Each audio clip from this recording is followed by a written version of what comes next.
बाहर जाते थे, लोग सशंकित नजरों से देखते थे। कोई यहां भूल से आ गया तो दिन में तो माफिया परेशान करते थे, रात्रि को मच्छर परेशान करते थे। और जो बच गए तो इंसेफ्लाइटिस उसका पीछा नहीं छोड़ती थी। आज देखिए, माफिया भी समाप्त, मच्छर भी समाप्ति की ओर है और इंसेफ्लाइटिस का उन्मूलन हो चुका है। देखिए, एक बड़ी उपलब्धि है कि इंसेफ्लाइटिस की बीमारी समाप्त हो गई। हमने 40 वर्षों में 50,000 बच्चों को अपनी आंखों के सामने दम तोड़ते हुए देखा, इसी गोरखपुर और इसी पूर्वी उत्तर प्रदेश में। और आज हम कह सकते हैं इंसेफ्लाइटिस से यहां पर कोई मौत अब नहीं होगी, क्योंकि हमने उसको नियंत्रित कर दिया है। यानी ये हमारी प्रगति का मापक ये बनेगा।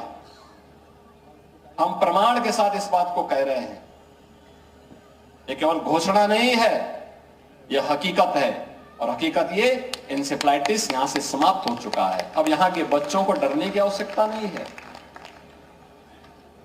आज यहां विकास के लिए कार्य हो रहे हैं, कलाकारों के लिए भी मंच मिल रहे हैं, हमारे हस्तशिल्पियों के लिए भी मंच मिल रहे हैं, कारीगरों के प्रोत्साहन के लिए भी केंद्र और राज्य की सरकारों के द्वारा नए नए प्रोत्साहन के साथ साथ स्थानीय स्तर पर भी उन्हें प्रोत्साहन के लिए प्लेटफॉर्म उपलब्ध हो रहे हैं। और ये महोत्सव के कार्यक्रम इसी क्रम में आगे बढ़ने चाहिए। इसी गति के साथ हमें उसे आगे बढ़ाने की दिशा में प्रयास करना चाहिए। ये केवल सरकार का काम नहीं है, सरकारी आयोजन मात्र नहीं होने चाहिए। मेरा हमेशा मानना रहा है, समाज को आगे आना चाहिए। समाज आगे रहेगा, सरकार पीछे रहेगी तो प्रगति होगी। जब सरकार आगे रहेगी, समाज पीछे रहेगा तो दुर्गति होगी। हमें दुर्गति नहीं, प्रगति की ओर अग्रसर होना है। और समाज को आगे करके हमेशा समाज नेतृत्व ले और समाज के नेतृत्व में हम पीछे चल करके उसको सपोर्ट करें। आत्मनिर्भर व्यवस्था ही स्वावलंबन का आधार बनेगा और स्वावलंबन और स्वावलंबी समाज ही समृद्धि का आधार बन सकता है। इस दिशा में एक नई प्रगति की ओर हम सबको आगे बढ़ना है। परसों मकर संक्रांति है।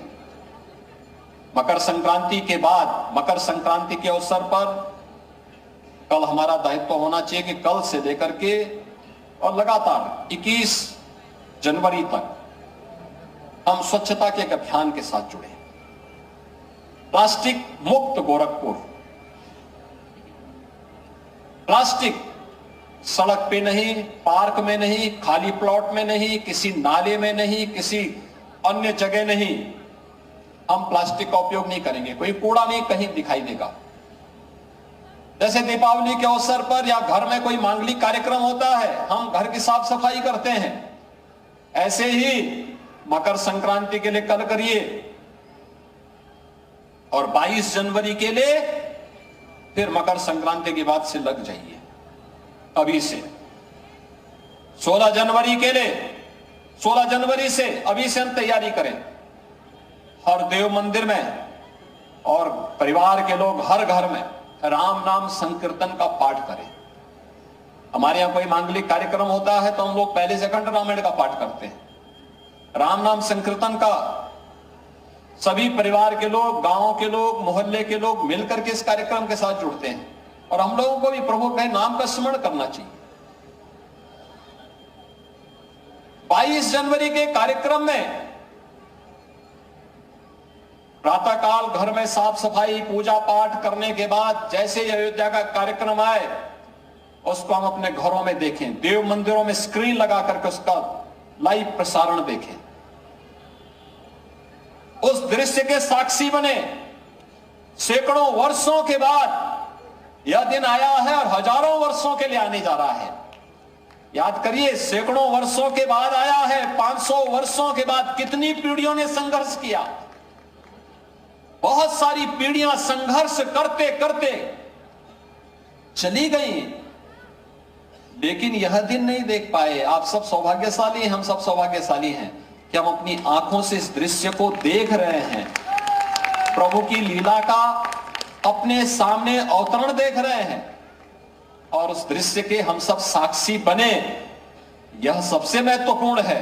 और उस कार्यक्रम में हम प्रत्यक्ष वहां बाद में जाएंगे, लेकिन लाइव प्रसारण उसको देखें अपनी आंखों से, क्योंकि आप प्रत्यक्ष जो वहां बैठेंगे वहां पे भी उसी रूप में आप देखेंगे। और अपने स्क्रीन में, टेलीविजन की स्क्रीन में या देव किसी मंदिर के स्क्रीन में आप उसको देखिए।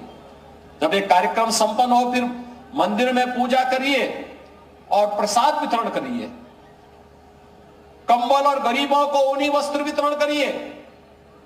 सायंकाल अपने घर में, देव मंदिरों में दीपोत्सव का आयोजन करिए। हो सके तो दीप कुछ आतिशबाजी भी करिए, ग्रीन आतिशबाजी करिए, जिससे पॉल्यूशन न हो, प्रदूषण न हो। डिजिटल आतिशबाजी करिए। ये कार्यक्रम हमारा चलना चाहिए 22 तक। 24 जनवरी को उत्तर प्रदेश की स्थापना का दिवस है। 24 जनवरी 1950 को उत्तर प्रदेश नामकरण हुआ था। पहले संयुक्त प्रांत था, आगरा और अवध के नाम पे।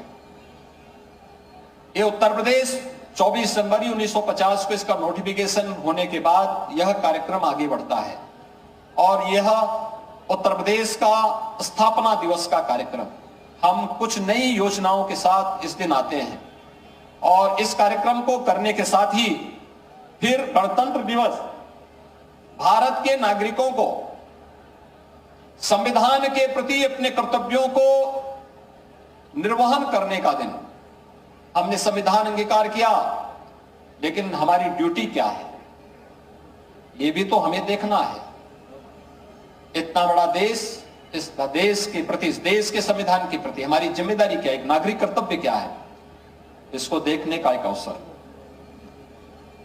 हर भारतवासी इस अभियान के साथ अगर जुड़ता है, हम सब उत्तर प्रदेश वासी, हम सब गोरखपुर वासी अगर इन सब अभियानों के साथ जुड़ते हैं, तो बहनों और भाइयों, कोई कारण नहीं कि आने वाला समय हमारे लिए और हमारी आने वाली पीढ़ी के लिए और भी मंगलमय होगा, समृद्धिशाली होगा, खुशहाली भरा होगा। और इसी के लिए हम लोग महोत्सव के इस आयोजन के साथ जुड़ते हैं। गोरखपुर का ये महोत्सव, मैं धन्यवाद दूंगा कि यहाँ के सांसद श्री रवि किशन जी ने इसमें विशेष रुचि ली और इस कार्यक्रम के साथ वे जुड़े रहे, मंचों के साथ जुड़े रहे, देर रात्रि तक जुड़े रहे और फिर हर कार्यक्रम में भी सहभागी बने। और आज ये अपने समापन की ओर है। हमारे सभी माननीय जनप्रतिनिधिगण इस कार्यक्रम के साथ जुड़े हुए हैं। मैं उन सबको भी हृदय से धन्यवाद देता हूं। महोत्सव आयोजन समिति को धन्यवाद देते हुए आप सबका मैं आह्वान करूंगा कि महोत्सव के इस पूरे कार्यक्रम में हमारे जो भी यहां पर कलाकार आए हैं, उन कलाकारों की कला को देखिए, उनके गायन को, उनके वादन को, या यहाँ पर आने वाले जो भी अन्य कार्यक्रम है उनके साथ जुड़िए, एग्जीबिशन को देखिए। यहाँ पर नए गोरखपुर का या पूर्वी उत्तर प्रदेश और प्रदेश के विकास की इस यात्रा में आप सब सहभागी बनेंगे, इस विश्वास के साथ मैं आप सबका हृदय से अभिनंदन करता हूं। आपको मकर संक्रांति और 22 जनवरी के रामलला के प्राण प्रतिष्ठा समारोह की हृदय से बधाई देते हुए अपनी मंगल में शुभकामनाएं देता हूं। धन्यवाद। जय हिंद और जय जय सीताराम।